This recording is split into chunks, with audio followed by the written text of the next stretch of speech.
Okay, I'm going to spend a few minutes to discuss answers to midterm 2 for fall 2016. The first question had to do with the expectation that the dementia problem in UK will be on the rise in the future due to perhaps a combination of longevity, lifestyle, diet, alcohol consumption, and so forth. And then there's insufficient research to be prepared for it. And the question is what it will do to the National Health System services. So the product is services delivered by National Health System services in quantity, and this will be the price of National Health System services. There is a production of the services currently, and then there's a demand. Rise in dementia will push the demand to the right and make it more healthcare dependent, so price elasticity declines. And then lack of readiness to deal with this potential avalanche of dementia patients will make the system more expensive, less tolerant, less efficient. Costs will rise rapidly, etc. And so therefore that can be shown by a left shift in the supply curve. So you end up with what's current, P and Q, to considerably higher prices due to the cost and the need for more services to be delivered. So the key is to remember that this was not the research money, the question was what would be the lack of this readiness for dealing with dementia patient on the national healthcare system in UK. Question number 2 had to do with rapid hiking prices in drugs, pharmaceuticals, and what is the logic? Well, logic of any producer of any product to hike prices and not be scared of it is that consumers are price inelastic.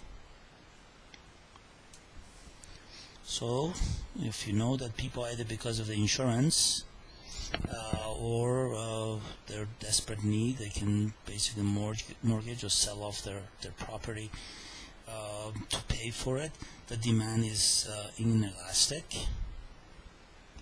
So this is the, let's say, the current price, and you can jack up the price significantly and only lose a small number of patients, but your total revenue and profitability will improve because total revenue is price times quantity. So you jack up the price significantly, lose slightly on the demand or consumption, and at the end total revenue as a whole will improve. And that's really the logic. Now why the demand is inelastic is partly because of lack of substitutes,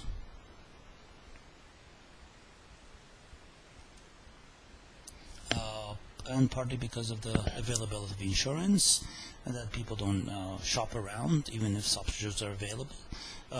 Sometimes lack of substitutes are genuine, nobody else has this stuff. Sometimes the drug manufacturers pay the generics to cut back availability, and suddenly the products are not available and people have no choice but to buy the brand name, for instance.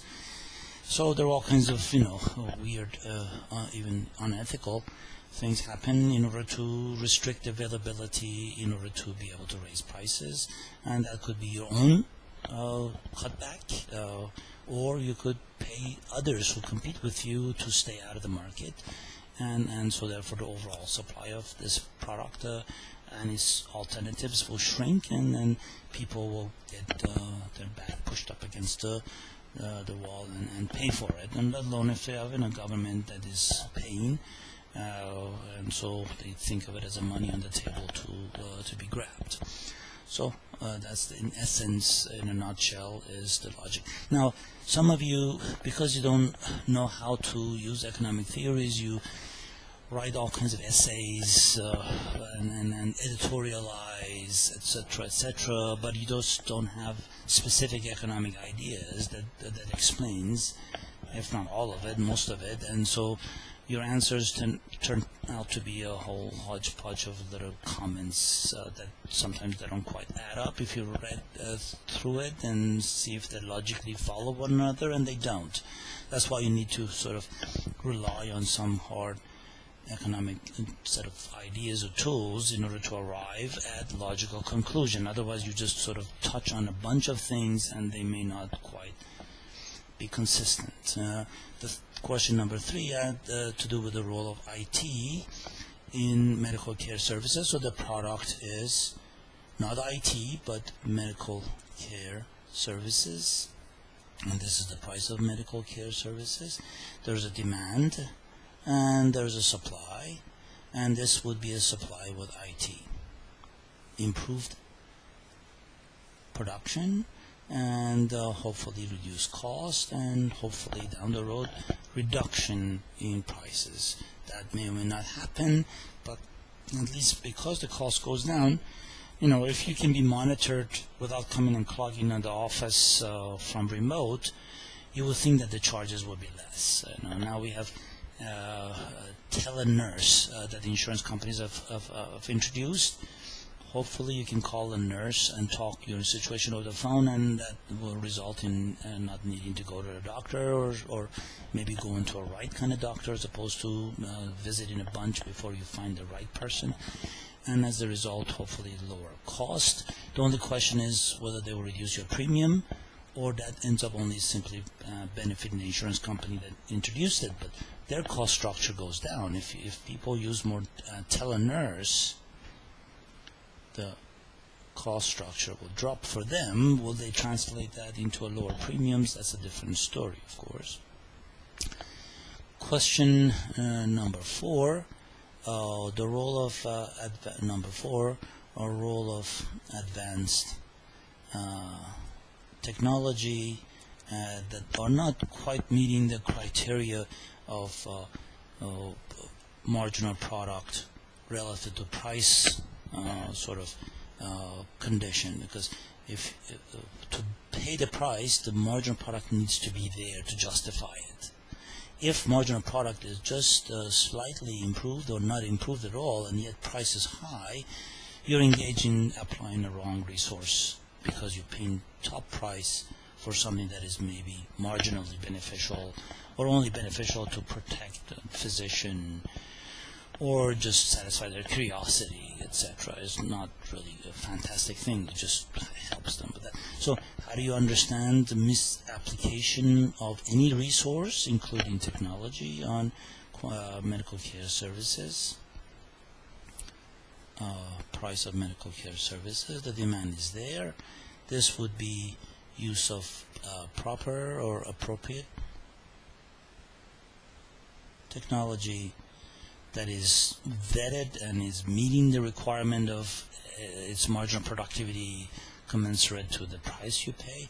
This would be the impact of a technology that doesn't meet the requirement. So advanced technologies that don't meet the requirement, that is worth the money, does it contribute sufficiently to justify the expenditure and so forth, translates into inflation in healthcare, and of course higher prices means that eventually somebody gets caught out of it somewhat more, because this is medical care as a whole. So if we sink in so much in a specific area of the medical technology that are not meeting the criteria of marginal productivity versus price type of a condition, then less is available to go around. Some people get denied even for basic care just because some segments of the healthcare sector is loaded with expensive technology, and therefore not much money left over to care for somebody else as a result. And then there's no free lunch in economics, so you can imagine that what goes sucked into one area, obviously less is left for some other. And then finally, number 5, not paying for errors. And what is the intent? So this again is the impact of on the medical care services, and this is the price. There is a demand, of course, and this would be the supply curve. When errors or readmission